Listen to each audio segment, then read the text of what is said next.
sur les études supérieures en Espagne. Nous sommes plusieurs intervenants pour cette visioconférence. Nous avons Anna Maria Calvo qui travaille. Enfin, je vais vous laisser vous présenter, Anna Maria. Bonjour, je travaille pour le moment à l'Office espagnol pour l'éducation, à l'ambassade d'Espagne à Paris. Et je m'occupe d'internalisation en ce moment. Voilà. Merci beaucoup. Nous accueillons aussi Lucia, qui est une étudiante en Espagne. Est-ce que vous voulez dire deux mots? Bonjour, je suis Lucia et je fais un Erasmus les premières années au lycée Oui. et j'ai tout. Très bien, merci Lucia. Et donc, Yvan Coallier et moi-même. Yvan, je te laisse te présenter si tu veux, et je ferai après le réseau. Bonjour à tous, donc moi je suis Yvan Coallier, donc j'accompagne Nelly Forestier aujourd'hui. Donc on est tous les deux psychologues de l'éducation nationale. Donc on travaille au Centre d'information internationale à Lyon, qui est un centre qui correspond à un CIO, mais où on va accompagner que les jeunes, et moins jeunes d'ailleurs, qui veulent partir à l'étranger, donc sur des études, des stages, des volontariats ou d'autres types de mobilité. On est également Centre national ressources pour le réseau Euroguidance, qui est le réseau européen pour l'orientation donc, du programme Erasmus. Et donc, à ce titre-là, nous avons donc des correspondants dans chaque pays du programme Erasmus, donc, qui comprend actuellement 38 pays. Et on a pour rôle voilà, de diffuser de l'information aux professionnels et aux usagers sur les différentes formes de mobilité. D'où le webinaire de ce soir. Merci Yvan. Je suis Nelly Forestier, pareil, psychologue éducation nationale au C2I. Pour présenter cette visioconférence, dans un premier temps, nous donnerons quelques données sur l'Espagne. Ensuite, nous parlerons des différentes formes de mobilité. Avec Anna Maria, on pourra rentrer dans le vif du sujet pour parler des études supérieures en Espagne. Et ensuite, il y aura des questions-réponses. Lucia, on te posera des questions pendant la présentation, euh, si ça ne te dérange pas. Donc là, en guise d'introduction, donc avant de laisser plus longuement la parole à Anna Maria qui vous présentera vraiment les études supérieures en Espagne avec le témoignage de Lucia, on vous fait juste un petit topo sur un comparatif entre l'Espagne et la France. Donc on voit que l'Espagne a presque 50 millions d'habitants, hein, c'est le quatrième pays européen, donc derrière l'Allemagne, la France et l'Italie. Donc c'est quand même un des moteurs de l'Europe, avec un taux d'emploi qui est légèrement plus faible et avec un taux de chômage plus élevé, par exemple, que ce qu'on peut avoir en France. Ceci dit, quand même, depuis quelques années, l'Espagne a un taux de croissance hein, qui n'a rien à envier à d'autres pays européens et qui est même au-dessus de la moyenne européenne. Un nombre d'étudiants qui est assez conséquent hein, au regard de sa population, puisqu'on est à 2,4 millions, 2,4 millions d'habitants, et d'étudiants, pardon, et avec quand même un nombre d'étudiants internationaux qui avoisine les 100 000 étudiants pour environ 11 000 étudiants français. Donc il faut savoir quand même que l'Espagne reste le premier pays d'accueil pour les échanges Erasmus. Donc c'est un pays qui attire beaucoup les étudiants, peut-être moins en mobilité individuelle, mais beaucoup dans le cadre des échanges, puisqu'on a affaire là à un pays vraiment très dynamique. Et Anna Maria vous montrera tout à l'heure voilà, toutes les raisons de pourquoi aller étudier en Espagne. Quand on parle des études à l'étranger, on va juste vous présenter un petit peu les différentes grandes façons de partir pour voir un petit peu de quoi on parle. On a dans un premier temps ce qu'on appelle la mobilité institutionnelle. C'est par exemple pour les étudiants français être inscrits dans une université en France et partir dans le cadre d'Erasmus au cours de sa formation. Donc dans ce cas-là, tous les élèves de terminale, vous devrez passer par exemple par la plateforme Parcoursup pour entrer dans votre formation. À côté de ça, et là Anna Maria va en parler beaucoup plus longuement tout à l'heure, on aura de la mobilité individuelle, où là c'est vraiment chaque lycéen qui va prendre son projet en main et qui va aller s'inscrire directement à l'étranger. Là, on parle de l'Espagne, on ne passe pas par Parcoursup, et Anna Maria vous expliquera tout à l'heure comment s'inscrire, quelles sont les démarches à réaliser quand on veut aller s'inscrire en Espagne. Et puis, entre les deux, on a les doubles diplômes.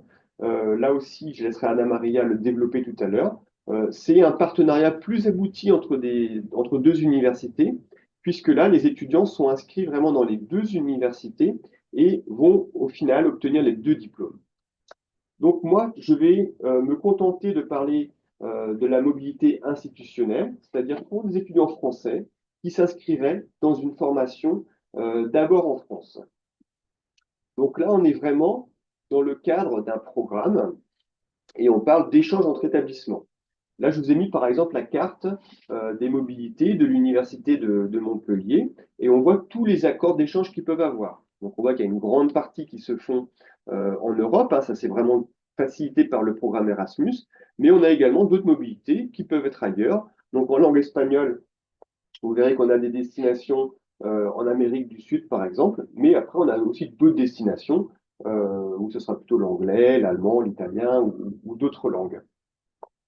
L'idée ici, c'est que les mobilités sont gérées par les SRI, donc les services des relations internationales, c'est-à-dire que l'étudiant va être accompagné par son université ou son établissement en France. Et le temps de formation va être validé en France.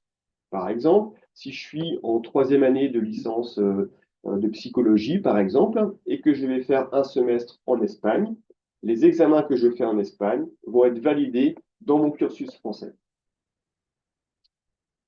Je parle souvent de troisième et quatrième année parce que théoriquement, c'est possible de partir seulement à partir de la deuxième année d'études. Mais c'est souvent, on le voit plutôt en troisième ou quatrième année d'études supérieures, donc en fin de licence ou en master pour la France. La durée dans ce cas-là, c'est un semestre à une année maximum, puisqu'on est vraiment dans le cadre d'échange. Pour ceux qui veulent aller faire toutes leurs études en Espagne, on le verra tout à l'heure, ce sont d'autres démarches. Et on a une mobilité possible par cycle d'études, c'est-à-dire une par exemple pendant la licence et une autre pendant le master, voire encore une autre pendant le doctorat. À savoir que pour les formations dans lesquelles il y a des stages obligatoires à réaliser, ça c'est possible à faire dès la première année. On parlera là par exemple des BTS par exemple, voire des IUT pour les BUT. Dans ce cas-là, c'est possible dès la première année, mais on le voit aussi sur le terrain, le temps de rentrer dans la formation, de trouver son lieu de stage, souvent ça se fait plutôt en deuxième année pour le BTS et même en troisième année pour l'IUT. Pour la candidature, sans rentrer trop dans les détails, vous donner juste quelques éléments. Dans ce cas-là, c'est vraiment l'année qui précède la mobilité. Par exemple, je veux partir en troisième année. Ça veut dire que dès la deuxième année, je fais mes dossiers pour partir à l'étranger. Les dossiers sont à déposer au service des relations internationales donc, de son établissement. Et un des critères pour pouvoir partir, c'est qu'il faut avoir validé son année, puisque dans l'idée, vos universités ou vos écoles ne vous laisseront pas partir si vous êtes déjà en difficulté dans votre formation en langue française. Donc là, il faut vraiment être, non pas forcément parmi les tout meilleurs élèves, mais être dans les élèves qui ont réussi à valider tout ce qu'on leur a proposé comme cours. Il faut avoir un niveau suffisant en langue, donc là en espagnol, hein, si on reste sur l'exemple de l'Espagne, et souvent passer un test. Ce sera le DELE ou le CIELE, donc des diplômes de langue espagnole. Dans ce cas-là, l'étudiant va signer un contrat d'études qui va être fait entre donc, l'étudiant, l'université d'accueil, c'est-à-dire l'université espagnole à Madrid, à Séville, Barcelone, etc., et son université d'envoi. Là, en fait, ce qu'il faut bien comprendre, c'est que c'est l'étudiant qui va choisir les cours qu'il va suivre à l'étranger. Par exemple, si l'étudiant il est en troisième année d'économie-gestion, par exemple, et s'il va dans une université à Séville, par exemple, et ben, il va choisir des cours qui correspondraient à ce qu'il aurait fait s'il était resté en France. Et des fois, il va choisir des cours en deuxième année, en troisième année, en quatrième année. Ce ne sont pas forcément toujours des cours de son année de niveau. Hein, donc là, il faut bien que l'étudiant regarde un petit peu ce qu'il va faire. Et donc, si le contrat d'études est signé, eh ben, ça veut dire simplement qu'on sur l'université d'envoi, donc l'université de Lyon par exemple, ou de Brest ou de Rennes, reconnaît que ce que l'étudiant fait à l'étranger est valable et sera reconnu dans son cursus français. Un avantage également de partir dans ce cas-là, en plus voilà, d'être accompagné et d'avoir une scolarité qui va être reconnue, c'est qu'il y a aussi des financements. Déjà, la première chose, c'est que les frais de scolarité restent payés en France. On verra tout à l'heure en Espagne, dans les universités publiques, les montants ne sont pas très élevés, mais il y a quand même quelques montants à s'acquitter. Et puis, les étudiants, dans ce cadre-là, peuvent avoir des bourses. La bourse Erasmus, par exemple, si on reste dans un pays européen, mais aussi, selon la région dans laquelle vous habitez, vous pouvez avoir des bourses régionales. Euh, on a des bourses donc là, qui sont avec des règles qui peuvent différer d'une région à l'autre. Je sais que par exemple, en région lyonnaise, donc toute la région Auvergne-Rhône-Alpes, ce sont des bourses qui ne sont pas sur critères sociaux, donc qui sont équivalentes à tous les étudiants, quels que soient les revenus de leur famille. Par contre, dans d'autres régions, comme celle de Montpellier par exemple, tous les étudiants peuvent avoir un montant minimal, mais ensuite, les bourses sont quand même associées aux revenus des familles. Dans tous les cas, on peut également garder les bourses sur critères sociaux, donc là, les bourses du Crous, hein, pour ceux qui sont en France, et les boursiers peuvent également avoir une bourse d'aide à la mobilité internationale, c'est-à-dire c'est un montant forfaitaire pour pouvoir partir. Là, sans rentrer non plus dans les détails, on vous a mis quelques exemples de montants de bourse, euh, que ce soit en études ou en stage.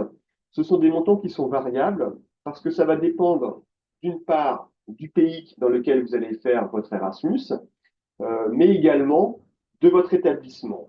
Parce que c'est votre établissement qui va demander un certain montant de bourse et qui va ensuite les répartir entre ses étudiants. Imaginons qu'il ait obtenu 10 bourses pour partir en Espagne, et ben, il peut faire le choix de donner 10 bourses avec un montant maximal à seulement 10 étudiants, ou bien alors choisir de donner des bourses à 15 étudiants, et dans ce cas-là, de partager les bourses entre les différents étudiants, ce qui fait, vous avez bien compris, un montant moins élevé par mois.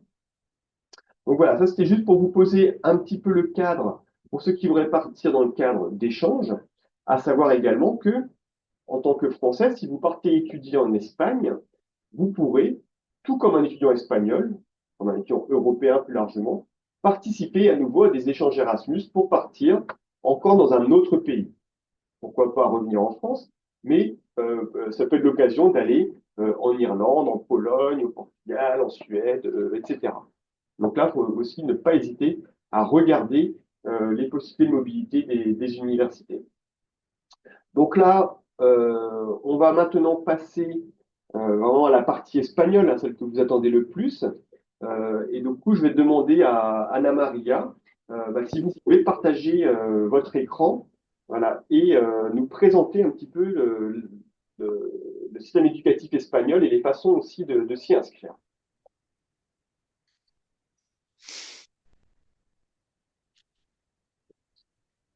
Alors,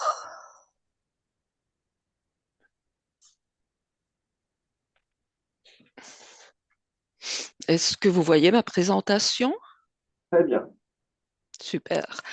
Alors, bonsoir tout le monde. Je vous présente cette petite conférence sur étudier en Espagne, sur entreprendre des études supérieures en Espagne, avec les parties de présentation, pourquoi étudier en Espagne, le classement des universités, la formation supérieure, les doubles diplômes et quelques informations utiles.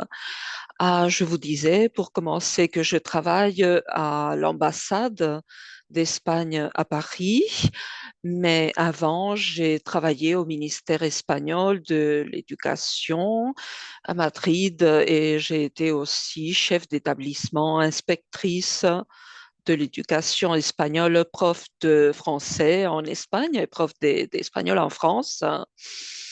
Voilà un peu pour le parcours. Je voulais commencer par des raisons de pourquoi étudier en Espagne et peut-être le nombre de pays qui parlent l'espagnol dans le monde. Ça pourrait être une bonne raison et aussi à tous les autres pays où l'espagnol a une présence importante, plus de 21 pays où la langue est officielle, plus de 500 millions de locuteurs natifs et aussi l'importance de notre langue dans le monde, dans la publication de documents scientifiques ou les plateformes numériques.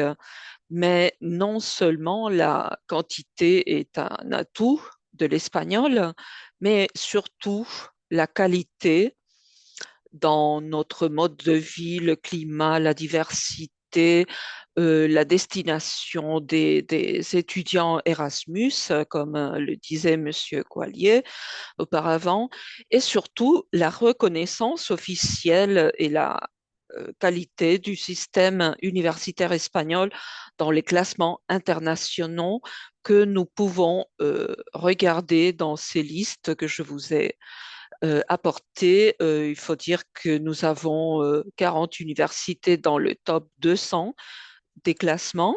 Par exemple, lesquelles, vous voyez une petite liste des universités qui sont classées au moins dans un ranking. On voit Barcelone, les universités autonomes, la Complutense, Pompeu Fabra, Granada ou Navarra. Mais aussi, si on regarde que le classement QS, vous voyez que les mêmes universités sont là et il y a aussi l'université Carlos III ou les polytechniques de Madrid ou Catalunya. Et aussi, si on regarde les plus jeunes, on voit que Pompeu Fabra est là, mais aussi Uberta de Catalunya, Ramon Llull et d'autres tels que Alcalá de Henares, País Vasco ou Jaén. Donc, vous avez déjà quelques noms d'universités où vous pouvez puiser vos recherches par rapport à la qualité. Sinon, pour la formation supérieure en Espagne, je voulais vous introduire d'autres idées à part l'université, par exemple, à l'éducation supérieure comprend l'université, mais aussi les enseignements artistiques supérieurs et la formation professionnelle supérieure. Et je vous dis cela parce que l'Espagne est considérée maintenant un moteur. On est l'exemple de bonne pratique pour la formation professionnelle et il y a bien sûr l'université aussi, mais en 2 ans, vous pouvez avoir en Espagne un diplôme qui vous permet d'accéder au monde du travail et aussi qui vous permet l'accès à l'université et ça va dans des domaines tellement différents. Il y a une grande quantité, donc je tenais à vous informer de ça aussi. À part, je vous montre la liste des universités espagnoles et je vous les montre sur la carte par la raison principale qu'en Espagne, nous avons une décentralisation, une véritable autonomie qui n'est pas seulement politique, mais qui euh, comprend d'autres domaines tels que l'éducation. C'est pour cela que vous devrez vous adresser aux régions et aux universités elles-mêmes. Nous n'avons pas en Espagne un parcours sup, donc si vous êtes intéressé, il faut s'adresser directement. Je vous montre la structure de l'université espagnole après le baccalauréat. Vous avez ce qu'on appelle grado, ensuite master et finalement doctorado. Ça se comprend. Et si on compare avec l'éducation supérieure en France, vous voyez que grado, ça correspond à la licence, mais en 4 années, qui se rattrape au master parce qu'en Espagne, il y a une seule année et après le doctorat. Donc, bac plus 4, bac plus 5, voilà. À part quelques études comme pour devenir dentiste ou vétérinaire, pharmacien ou architecte, où il faut faire 5 ans pour avoir le niveau de licence et 6 ans pour aller en médecine. Et pour ce type d'études, il faut une reconnaissance européenne. C'est automatique, mais il faut euh, passer par là. En Espagne, nous avons des universités publiques et privées. La plupart sont publiques et il y a quelques différences importantes entre elles. Nous n'avons pas de grandes écoles et par conséquent pas de cours préparatoires. À- Dans les universités privées, l'accès, comme vous le voyez, ça peut être par des examens, des entretiens ou à partir de votre livret scolaire. Par contre, à l'université publique, le critère principal, c'est la note de fin d'études secondaires qui provient de votre cursus et de les épreuves d'accès à l'université. Il y a une différence de notation. En France, c'est sur 20. En Espagne, c'est sur 10. Et vous pourriez peut-être penser qu'il suffit d'une division par deux.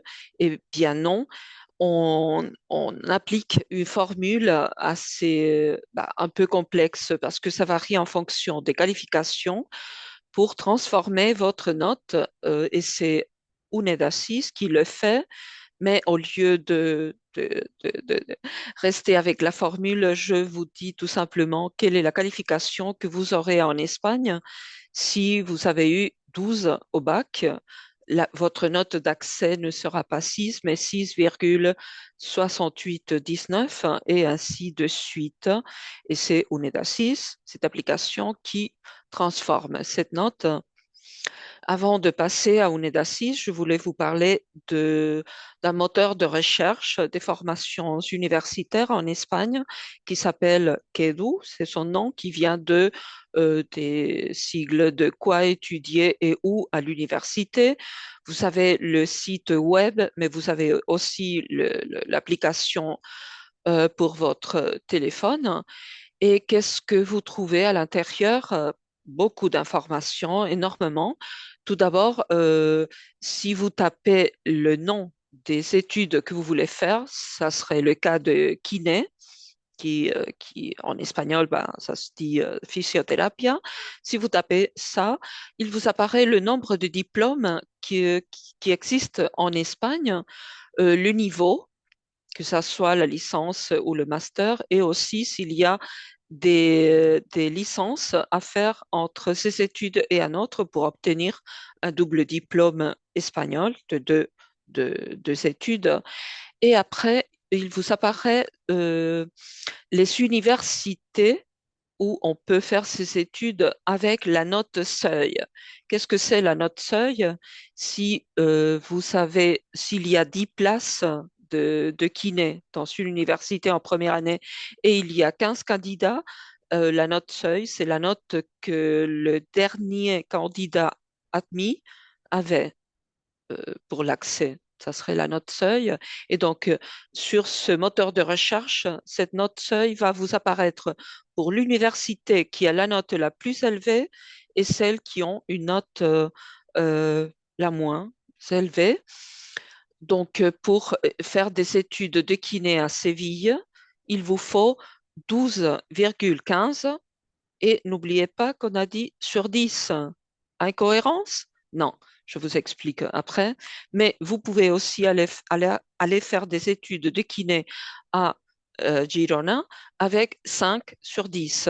Donc, en général, des universités périphériques ont moins de demandes. Donc, la note seuil est inférieure. Vous allez trouver aussi sur ce moteur de recherche d'autres informations comme le type de centre d'établissement, si c'est public ou privé, si c'est en présentiel, en distanciel ou mixte, si on peut étudier dans une langue étrangère, le nombre de places, les étudiants, si c'est des hommes, des femmes, si combien d'étudiants qui ont fini ces études travaillent déjà, etc. Donc, très, très complet. Je vous le conseille vivement. Et vous avez d'autres exemples pour faire des études de médecine, de droit ou pour devenir pharmacien, la note la plus élevée et la moins élevée pour avoir une petite idée. Je vous disais, des universités périphériques sont plus accessibles. Vous avez aussi à l'intérieur de ce moteur le nombre de places à chaque université pour chaque type d'études. Et finalement, je vous parle de l'accès à l'université pour des étudiants français. Ça serait avec leur diplôme du bac qu'il faudrait transformer la note à la note espagnole. Mais il se peut, comme vous l'avez vu, qu'il y ait des universités qui demandent une note d'accès supérieure à 10. Hein. Et donc, comment obtenir ces notes? À travers des épreuves facultatives où vous pourrez obtenir un maximum de 4 points pour arriver à 14, qui est la note d'accès la plus élevée en Espagne. Ah, ces examens, ces épreuves, il faut les demander à travers UNEDACI, je vous en avais parlé. Qu'est-ce que ça signifie? C'est l'Université nationale d'éducation en distanciel. Et ainsi, c'est l'application pour les étudiants internationaux qui viennent en Espagne. Vous avez le code QR ici pour accéder à cette application et UNEDACIS vérifie si vous avez obtenu le bac et aussi délivre l'attestation avec la note d'accès transformée de la France à l'Espagne. Mais aussi, vous pouvez demander sur ce site ces épreuves facultatives pour avoir jusqu'à 14 points. À l'intérieur de ce site, vous avez des informations sur les examens, les démarches, les dates et la demande en ligne et beaucoup de vidéos pour suivre toutes ces étapes, pour faire réaliser toutes les démarches. Vous avez l'élaboration du plan de votre projet, la consultation à l'université. N'oubliez pas, il faut s'adresser directement aux universités où on veut postuler. Il faut préparer vos documents, faire la demande en ligne, envoyer la documentation et demander l'inscription pour faire ces examens. Pour les dates, vous pouvez faire la demande à partir du 25 février jusqu'au 28 avril. Et il y a aussi une possibilité au mois de septembre qu'il faut demander au mois de juillet. Les examens, je parle toujours de ces 4 points pour accéder aux universités. Les examens seront du 2 au 7 juin et il y a aussi des dates en septembre. Et les documents qu'il faut présenter à UNEDACI, c'est les justificatifs des notes de première et terminale et du bac. Voilà. Ça, c'est la même en espagnol et ça, c'est un exemple des vidéos que vous pouvez trouver sur UNEDACI, mais ce n'est pas la peine, vous pourrez regarder plus tard. Il y a aussi la possibilité de avoir ces 4 fameux points avec des examens ou bien la reconnaissance de notes dans les universités espagnoles. Euh, L'examen, c'est en présentiel, je vous disais, la première semaine de juin. On peut passer jusqu'à 6 matières, mais on ne retient que 2, les meilleures notes. C'est en relation avec le cursus que vous envisagez et elles peuvent avoir un COEF 1 ou 2. Et je vous montre pour l'Université de Navarre, vous avez la liste d'études de matières et les COEF qui vont avec, donc à consulter sur chaque université. Je vous donne un exemple pour la note d'admission. Si vous voulez faire des études en médecine et que vous avez une note au bac de 15, ça se transforme avec UNEDACIS en 8,057. Après, vous pourriez passer les examens de biologie, COEF2, et vous auriez encore plus de points. Si vous passez un examen de chimie, vous arrivez à une note d'admission de 11. Ah, et vous voyez à partir d'une note de 15 au bac. Vous avez aussi dans le site UNEDASIS le guide pratique et le programme de toutes les matières desquelles vous pouvez passer ces examens, ces épreuves facultatives. Et vous avez aussi sur la présentation un lien avec les examens des 4 dernières années. Je vous disais que vous pouviez avoir ces 4 points avec des épreuves, mais aussi en demandant, en cherchant la reconnaissance de notes. Mais il y a des difficultés parce qu'il faut attendre les résultats du bac et ces notes ne sont pas reconnues par toutes les universités et non plus toutes les matières ne sont pas reconnues dans cette reconnaissance. J'ai mis quelques universités qui l'acceptent et quelques matières qu'on peut faire, faire les équivalences. Sinon, pour petit résumé, les dates à retenir, c'est l'accréditation à partir du 4 février, les dates pour l'inscription aux épreuves spécifiques, les dates des examens et la préinscription aux universités publiques en Espagne, c'est normalement au mois de juin, mais pour l'année dernière, parce que les dates pour cette année ne sont pas encore publiées, pour l'année dernière, la préinscription, c'était du 7 au 28 juin, mais pour les étudiants provenant de systèmes éducatifs étrangers, on avait jusqu'au 8 juillet, tout en sachant que la documentation peut être présentée pendant le mois de juillet. Voilà. La publication des admis, ça a été le 12 juillet et à ce moment-là, il faut faire son inscription à l'université choisie. Monsieur Coallier, vous parlez dans la présentation de ces doubles diplômes franco-espagnols et vous pouvez le trouver sur ces codes QR qui vous ramènent vers l'ambassade d'Espagne ou à Paris ou l'ambassade de France à Madrid. Et là-bas, il y a plusieurs universités ou établissements qui ont créé des accords entre elles. Ce n'est pas entre les pays. Et le rythme est différent. Ça peut être des années alternées ou des semestres ou de quelques mois. Donc, il faut regarder aussi à l'intérieur des universités. C'est licence et master, c'est toutes les filières. Et évidemment, c'est fait sur dossier. Donc, vous devez avoir un bon niveau, une bonne motivation et travailler énormément.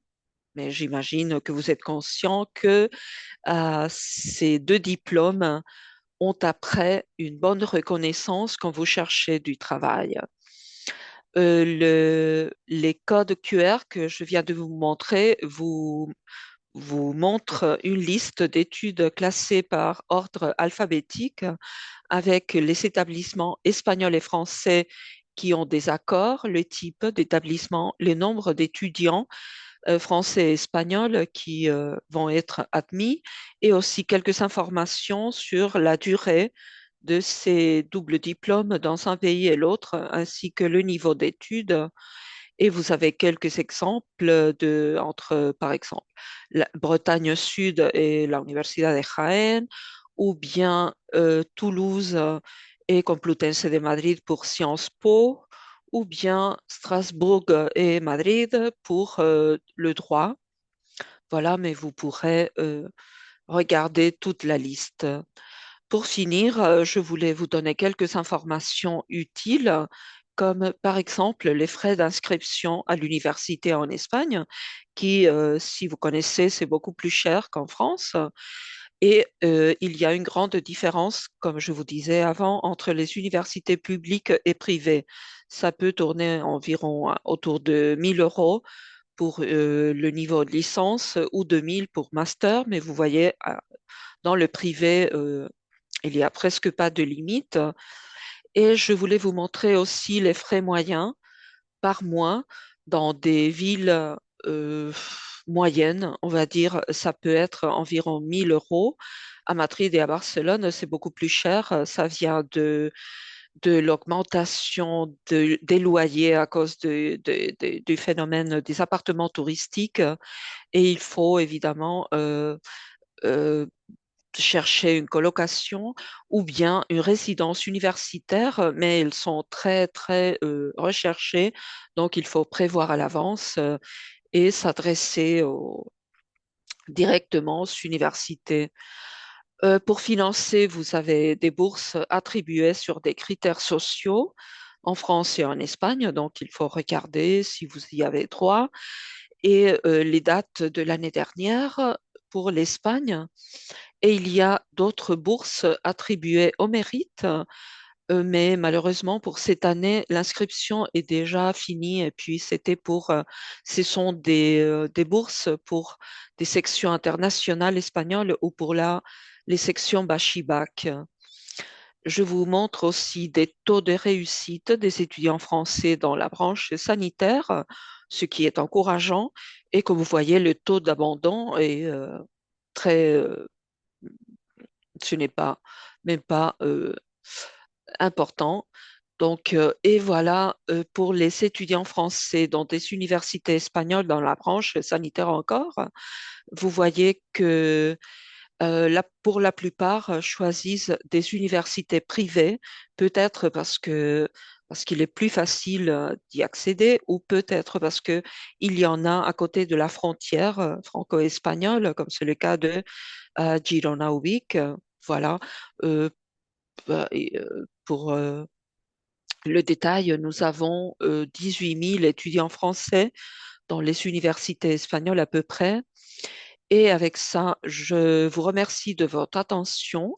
Vous avez sur cette image le mail où vous pouvez poser des questions si ça vous vient euh, plus tard, et aussi notre site www.educacionifp.gov.es Francia, où vous trouverez la plupart des informations, oui, que je viens de vous donner. Dans les onglets à gauche, vous avez marqué avec la flèche verte Estudiar en España, où vous allez retrouver un guide pratique en français avec ces informations, le lien vers UNEDASIS, vous vous souvenez, pour euh, la reconnaissance, l'accréditation de votre bac, la transformation de la note de France à l'Espagne et pour la demande des examens, des épreuves supplémentaires.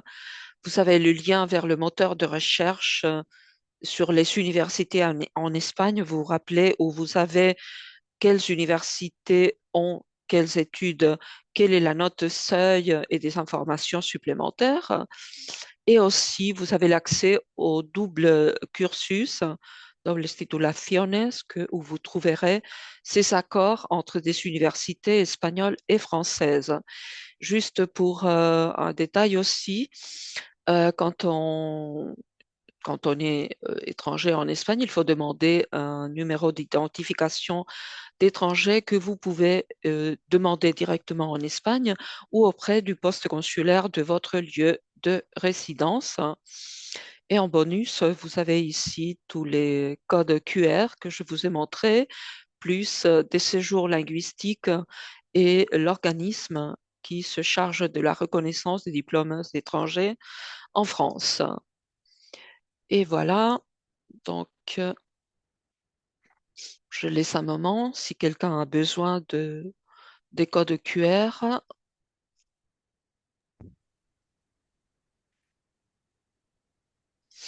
Et je vais céder la parole à Lucia, j'imagine. Merci beaucoup, Anna Maria. C'est une présentation très riche et très complète. N'hésitez pas, donc les nombreux participants, à poser vos questions dans le chat. On se fera un plaisir d'y répondre au fur et à mesure. Donc, on va maintenant effectivement interroger Lucia. Lucia, donc tu peux parler en français, mais aussi en espagnol, et Anna Maria nous aidera à traduire tes propos. Est-ce que tu peux nous expliquer ton parcours, c'est-à-dire ce que tu as fait déjà un petit peu au lycée et l'Erasmus que tu avais fait, et puis nous dire ce que tu fais maintenant à l'université? D'accord. J'ai parlé en espagnol. Comme tu veux, oui. Si tu parles en espagnol, parle pas trop vite, comme ça nos lycéens français pourront comprendre, mais Anna Maria pourra peut-être faire un peu de petite synthèse, si vous voulez bien. D'accord.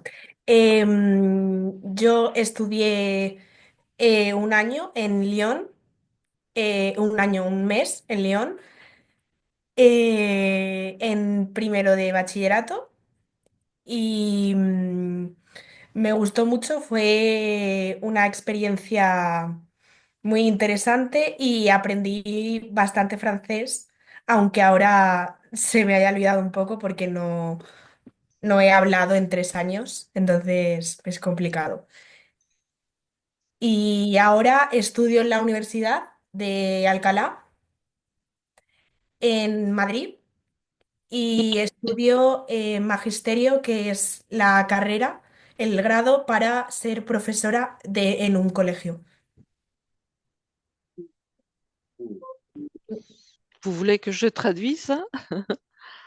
Oui, en quelques mots, si vous voulez, pour que Ouais, les participants puissent d'accord. poser leurs questions. Donc, Lucia vient de nous raconter qu'elle a passé, tu as dit tout d'abord une année après un mois, j'imagine que c'est un mois que tu as passé à Lyon, où tu as fait quand tu étais en première, et puis maintenant tu étudies à Madrid pour devenir un stit. Voilà. Donc là, Lucia, tu es en deuxième année à l'université, Oui. deuxième année de grado. Comment se passe une semaine classique pour un étudiant? Ce sont des cours en amphithéâtre, en petits groupes? Comment ça se passe? Pienso que es más fácil aquí en España porque cuando yo estuve en Francia, en Lyon, era un ritmo de vida más de estudios. Aquí estudiamos hasta las 2 de la tarde en la universidad y de las clases con los profesores, y por la tarde pues la mayoría del tiempo es libre y no hay mucho agobio de estudiar. Los exámenes normalmente son en enero y en mayo.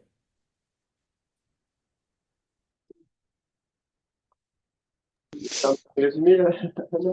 Alors, Lucia nous dit que elle trouve que étudier en Espagne, c'est moins stressant que d'être en France, surtout étant donné que les cours finissent à 14 heures. Vous connaissez peut-être que nous avons un emploi du temps différent, donc on mange normalement après cette heure-là. Donc, des cours le matin. Pour nous, 14 heures, c'est encore le matin. Et l'après-midi est libre, donc à disposition de chacun. Et pour les examens, ça se passe en janvier et au mois de mai. Hmm. Concernant le logement, tu es resté habité chez toi ou tu as un logement étudiant maintenant? Je ne comprends la cuestión. Te pregunta que dónde vives, que si tienes un apartamento, si has alquilado algo, que cómo es la vivienda. Vivo con mis padres en una ciudad cerca de donde está mi facultad. Y normalmente los estudiantes de las universidades siguen viviendo con sus familias, aunque algunos viven en residencias de estudiantes. Yo personalmente sigo con mi familia. ¿Y tienes compañeros que vengan de otros sitios? Sí, en clase hay bastantes personas de Erasmus, de Italia y de países más nórdicos, pero, pero sí, la verdad, hay muchos estudiantes de Erasmus en Madrid y en mi carrera también. ¿Y dónde viven ellos? Que creo que iba por allí la pregunta. Pues algunos estudiantes buscan residencias y otros pisos compartidos con otros estudiantes de Erasmus. Ok. Alors, Lucia nous dit qu'elle habite toujours chez ses parents, mais qu'elle a des camarades qui habitent dans des résidences universitaires et aussi en colocation. Voilà, mais que la plupart des élèves restent chez leur famille, hein, parce que c'est vrai que c'est pas donné. Oui, puis quand ils habitent près des sites universitaires, c'est un peu pareil en France, hein. Les élèves qui habitent dans les grandes villes ont tendance à rester chez eux. Euh, Là, Lucia, tu avais fait Erasmus au lycée. Est-ce que tu envisages de faire Erasmus à l'université? Oui, el próximo año voy a intentar hacer un Erasmus en Reims, en Francia. Sí, es posible, ojalá. Vous avez compris que c'est pour l'année prochaine, et ça va être à Rennes, en Reims, Bretagne. Ah, Rennes, Reims. Lucía, ¿dónde has dicho que ibas? ¿A Bretaña o a Reims? ¿Reims Ah, o Rennes? eh, creo que es Rennes, Rennes. Rennes, en C'est Bretagne. Rennes, d'accord, oui, Sí. oui. No sé mucho de dónde está todavía, no me lo han confirmado. La belle région, la Bretagne. Euh, euh, Qu'est-ce que ça t'avait apporté à toi de partir à l'étranger, comme ça pour quelques semaines? Mm, Je peux traduire là. Ana, ¿me lo puedes traducir, porfa? Qué es lo que te aportó tu experiencia en el extranjero? Principalmente conocer una cultura que se asemeja un poco a la mía, pero de la que saqué muchas cosas, porque pues el idioma, la verdad, en el instituto se estudia francés, pero no lo suficiente como para realmente vivir, y allí fue donde lo aprendí de verdad. Y también me gustó mucho ver el cambio del tipo de educación, de enseñanza que hay entre un país que está tan cerca, pero a la vez en educación se, o sea, no se asemeja tanto. Y luego la gente también, pues un ritmo de vida distinto al que estoy acostumbrada, pero del que aprendí, la verdad. Alors, les apports d'un voyage à l'étranger, pour Lucia, c'est tout d'abord la langue, d'apprendre en situation réelle. Après, de voir que l'éducation est différente, même si c'est juste à côté. Et puis, le rythme de vie et les gens. Voilà. Merci beaucoup, Lucia. On va reprendre peut-être maintenant quelques questions dans le chat. Donc peut-être pour Anna Maria. Donc peut-être ce sont des rappels à ce que vous l'avez dit tout à l'heure, mais à quel endroit se passent les épreuves spécifiques pour les 4 points des PCE? Est-ce que vous pouvez le rappeler? Alors, les épreuves se passent à Paris, à l'ambassade. Ouais, Voilà, donc sur la première semaine de juin. ouais. Du 2 au 7. Et puis, pour la reconnaissance, il faut s'adresser à l'université. En effet, Peut-être juste rappeler donc si vous allez dans un moteur de recherche et que vous mettez le nom de l'université et simplement Ponderaciones, vous allez avoir le tableau que Anna Maria a montré tout à l'heure, où vous avez toutes les épreuves des PCE et puis tous les grados qui sont proposés par l'université avec les coefficients. Donc ça, on les retrouve assez facilement. mhm. Et pour la question suivante, une personne dont la fille est espagnole, mais suit le système scolaire français. Donc, il faudrait passer par UNEDA 6 pour faire l'accréditation du bac et faire la demande éventuelle d'épreuves spécifiques. Ça, Voilà. c'est plus le type de diplôme qui va compter plus que la nationalité. Mhm. Que la nationalité, dans les deux cas, ce sera une nationalité européenne, en fait. C'est ça qui va compter le plus. Ujú. Euh, Por la question suivante, residencias son solo colegios mayores. Je réponds, euh, respondo en español. Ah, hay colegios mayores y hay residencias de muchos tipos, públicas, privadas, etc. Je traduis en français. La question colegios mayores, ce sont les résidences qui dépendent des universités, mais il y a d'autres résidences à côté de l'université, euh, que ça soit public, privé, etc. Et on peut en trouver partout. La question qui suit, donc un lycéen peut-il faire un diplôme en alternance, donc entreprise-lycée en Espagne? Alors, ce qui n'est pas possible de faire, c'est d'avoir, par exemple, un centre de formation en France et l'entreprise en Espagne. Il faut que les deux soient dans le même pays, en fait. D'accord. Et par rapport à l'enseignement professionnel, vous avez aussi de l'alternance en Espagne, Anna Maria. Au moins, Pardon, pouvez-vous répéter? Je n'ai pas entendu. en gros, je suppose, dans la question, c'est est-ce que les technicos supérieurs peuvent se faire aussi en alternance en Espagne, ou alors c'est que la formation professionnelle de niveau bac. Non, non, supérieur aussi. Ça s'appelle la douale. Ouais. Et donc, ouais, à partir de, je pense que de la première année, on peut le faire en alternance. Alors la question qui suit, est-ce qu'il y a d'autres options que de passer les épreuves à Paris? Euh, bah, En fait, ils peuvent choisir un autre pays que Paris. Il faudrait qu'ils aillent du coup, je sais pas, à Berlin ou dans une autre capitale. Euh, Mhm. Dans ces cas-là, pour la France, ce n'est que Ouais, Paris, effectivement. ouais, ouais. Je Alors, pense qu'on pourrait aussi aller le passer en Espagne, mais il faudrait demander à UNEDASIS. Ouais. alors en fait, moi je l'avais vu dans UNED Assis, quand on choisit d'où on vient, on peut aussi choisir son centre d'examen. Mhm. Et quand on met Espagne, on va avoir les différents centres d'examen. Et là, les dates, c'est fin mai et non plus début juin. Donc là, ça peut aussi être une option pour ceux qui habitent plus près de l'Espagne, d'aller le faire dans un lycée espagnol. Mhm. Alors, pour la question de l'accessibilité financière, je vous ai montré le prix de l'inscription et je crois que c'est beaucoup plus cher qu'en France, hein.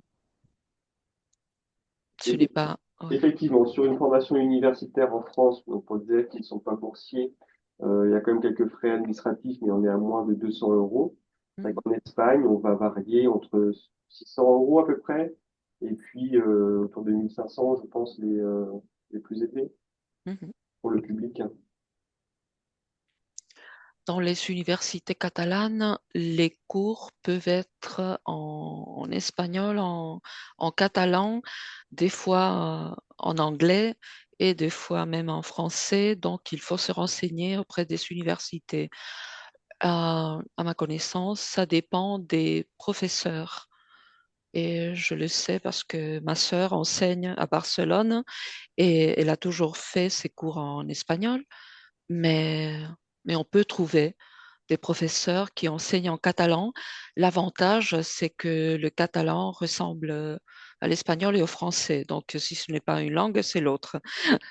Donc, après un mois, je pense que personne aurait des problèmes, hein, à comprendre.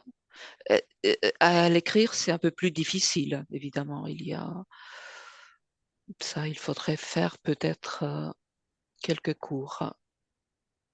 Ensuite, on avait parlé d'une étape à faire début février. En fait, c'est à partir du début février pour pouvoir s'inscrire sur la UNED, pour pouvoir s'inscrire aux épreuves de compétences spécifiques, les PCE, qui sont de début février jusqu'au 28 avril ou quelque chose comme ça. Il y avait une question sur les personnes qui ont le Bachibac également. Ce sont les mêmes démarches. Est-ce que vous pouvez nous en dire plus? Oui, c'est à peu près les mêmes démarches. Et sur notre site, vous avez des informations précises sur le Bachibac. Si je vous montre à nouveau, c'était Là, c'est notre site hein, de l'ambassade d'Espagne et à l'intérieur de Estudiar en Espagne, vous avez les informations pour les étudiants Bachibac 2024. Je crois que 25, ce n'est pas encore, mais ça vous donne un aperçu de ce qui est l'avantage du Bachibac, c'est que vous pouvez accéder aussi avec le diplôme espagnol à l'université directement. Voilà. Alors ensuite, donc, quid des séjours linguistiques? Si le lycéen, après son bac, n'est pas prêt à aller en université, que conseillez-vous? Donc là, c'est un vaste sujet. Euh, donc là, sur les QR codes que Anna Maria a proposés, on a aussi les centres de langue qui sont agréés par l'Institut Cervantes, par exemple, partout à travers l'Espagne. À savoir également qu'on organise une visioconférence vraiment sur l'année de césure spécifique, qui sera début avril, si je ne me trompe pas. C'est le 3 avril de Le mémoire. 3 avril, voilà. Où là, on parlera plus en détail, alors, ce ne sera pas spécifiquement en Espagne, mais ça s'appliquera aussi pour l'Espagne, où on parlera par exemple du volontariat du Corps européen de solidarité, des jobs étudiants, des cours de langue, du séjour au pair, enfin, de tout ce qui peut se faire justement lors d'une année de césure. Alors, il existe Voilà. une université espagnole avec des cours à moitié en français et moitié espagnol. Là, moi, je sais qu'il y a des universités privées, par exemple, notamment dans le domaine du soin et kiné, par exemple, où on a une première année qui peut se faire en espagnol, en français, pardon, avant d'avoir la suite en espagnol. Mais à ma connaissance, hein, ce ne sont que dans des universités privées, avec des coûts de formation qui sont quand même élevés, en fait. Je sais pas si vous avez d'autres connaissances, Anna Maria. Et les mêmes. Hein. Ouais, ouais, ouais. C'est normalement à côté de la France. Ensuite, il y a beaucoup de questions ce soir. Bonsoir. Est-ce qu'il est possible de faire Erasmus quand on est lycéen français, donc en Espagne, et si oui, est-ce possible de faire la première et la terminale avec le Bachibac?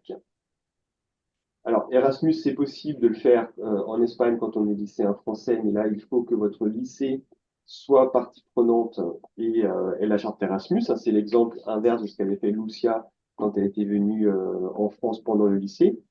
C'est plutôt sur une période de 4 semaines ou un peu plus, mais c'est rarement toute une année entière. Il faut savoir qu'avec l'Espagne, par exemple, pour les lycéens français, il y a la possibilité de faire son année de première ou de terminale dans les lycées de Barcelone ou de Madrid. Par contre, ce n'est pas le bachibac, ce sera que le baccalauréat français classique.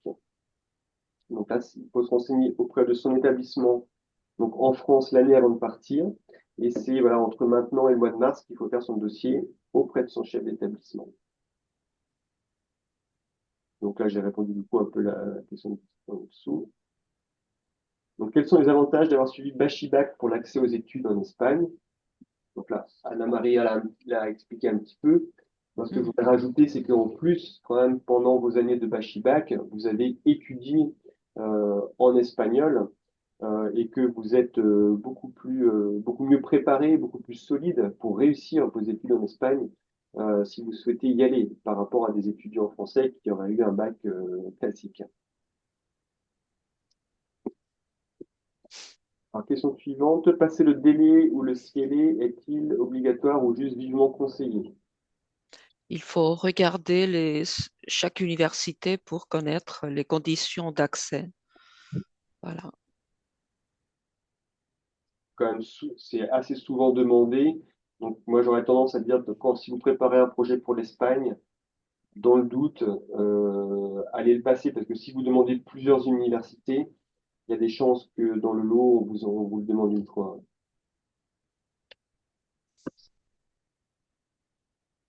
Alors, le replay, ben, on demandera aux différents intervenants s'ils sont d'accord pour que la visioconférence soit rediffusée par la suite. Donc ça, vous le verrez. Mais autrement, à défaut, je pense qu'on pourra vous diffuser les présentations.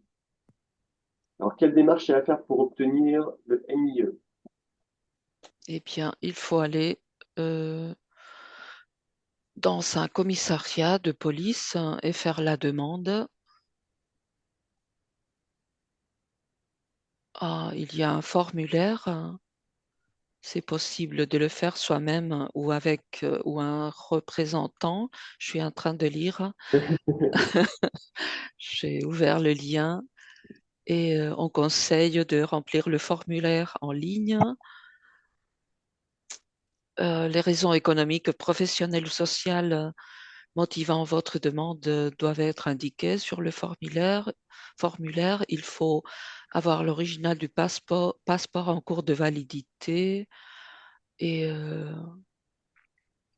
pour les ressortissants des États membres de l'Union européenne, c'est possible avec la carte d'identité. Voilà. Il vous faudra la documentation justifiant le motif de la demande, euh, convention de stage, etc. Justificatif de résidence. Voilà. Une autre question qui est un peu plus technique là, donc faut-il passer par UNED-ASIS pour s'inscrire en formation professionnelle supérieure, donc pour les technico-supérieurs? Alors, il me semble que c'est une autre démarche d'équivalence du baccalauréat euh, qui est, qui est indiquée sur le site de l'Office pour l'ambassade. Ensuite, donc, pour les études vétérinaires, alors le parcours, il est post-bac, donc avec un recrutement qui se fait directement en première année de Grado. Donc, il n'y a pas vraiment d'intérêt à démarrer des études universitaires en France d'abord. C'est en gros, soit on le paye d'un côté, soit de l'autre, mais il y aura peu de passerelles entre les deux. Éventuellement un Erasmus, mais pas pour des changements d'inscription, on va dire. Donc le NIE, on peut effectivement le faire au consulat d'Espagne ou auprès de l'ambassade, effectivement. Alors peut-on faire une mission de volontariat en Espagne après le bac avant d'intégrer l'université espagnole, cette étude de kiné? Oui, moi j'ai eu plusieurs jeunes qui l'ont fait hein, sur différentes formes, de façon encadrée avec le volontariat européen ou de façon plus autonome avec des plateformes comme Workaway par exemple.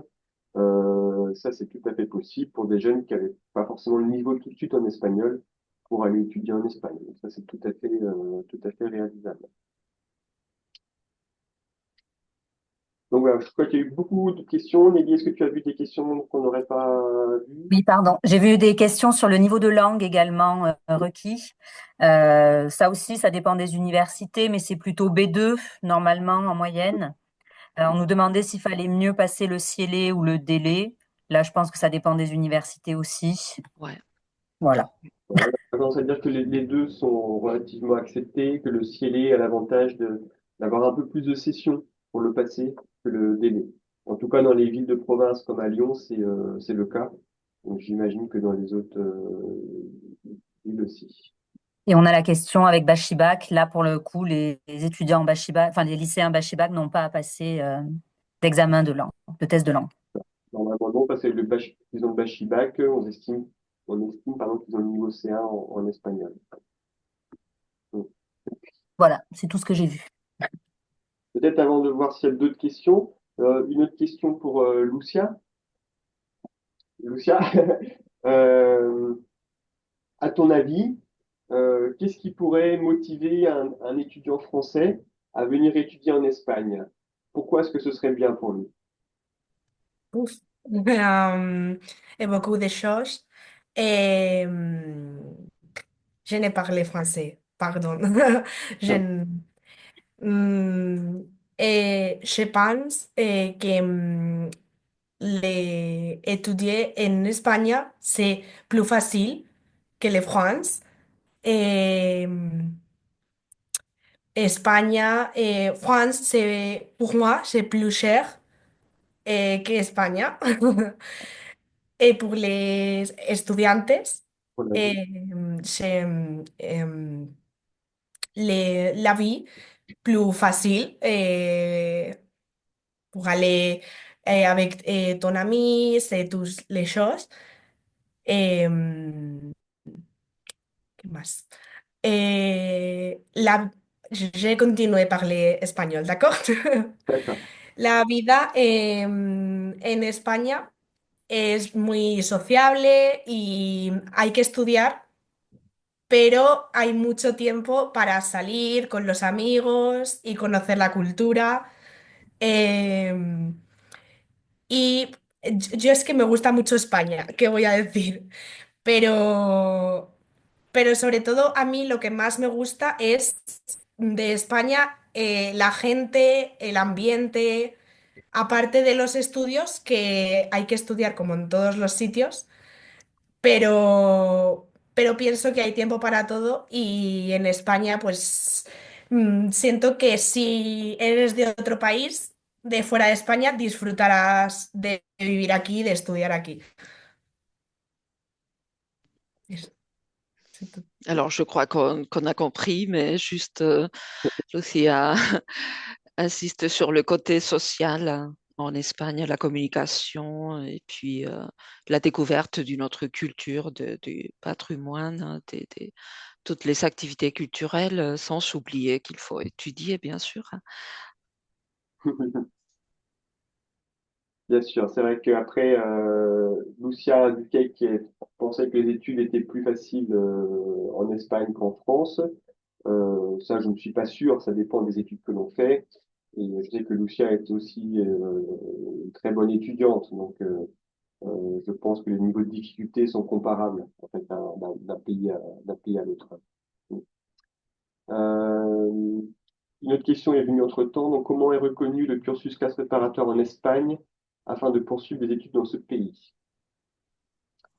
Euh, on peut faire des reconnaissances d'études partielles, mais c'est pas très reconnu dans le sens où il n'y a pas de classe préparatoire en Espagne. Donc, c'est un petit peu compliqué. On ne retrouvera pas exactement l'équivalent donc en Espagne, donc c'est difficile de rentrer directement en troisième année d'études.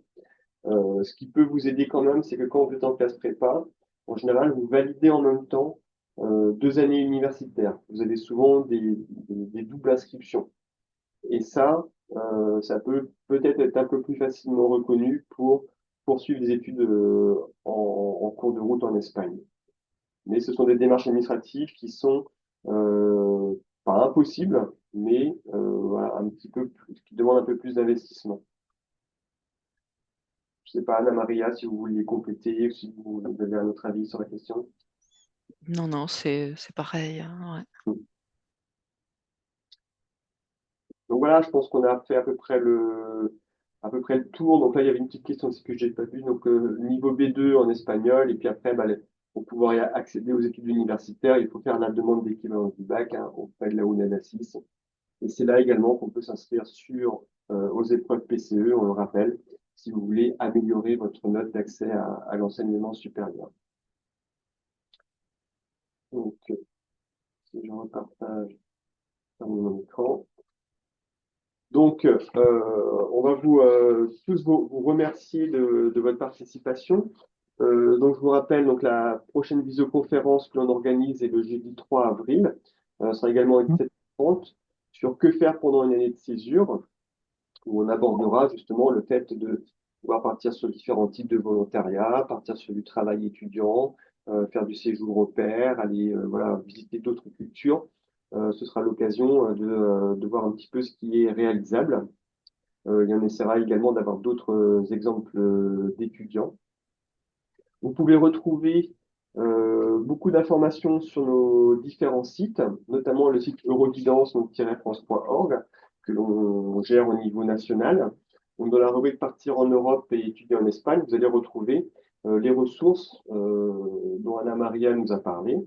Et puis, vous avez également notre site un peu plus local, on va dire, celui du Centre d'information internationale sur Lyon, où vous avez également un certain nombre d'informations et un outil qui s'appelle la Mobidata, qui va être un moteur de recherche spécifique sur la mobilité, où on vous demande de renseigner donc, les critères, si c'est en études supérieures, en volontariat, etc., et par pays, et ça vous renvoie directement sur les sites officiels.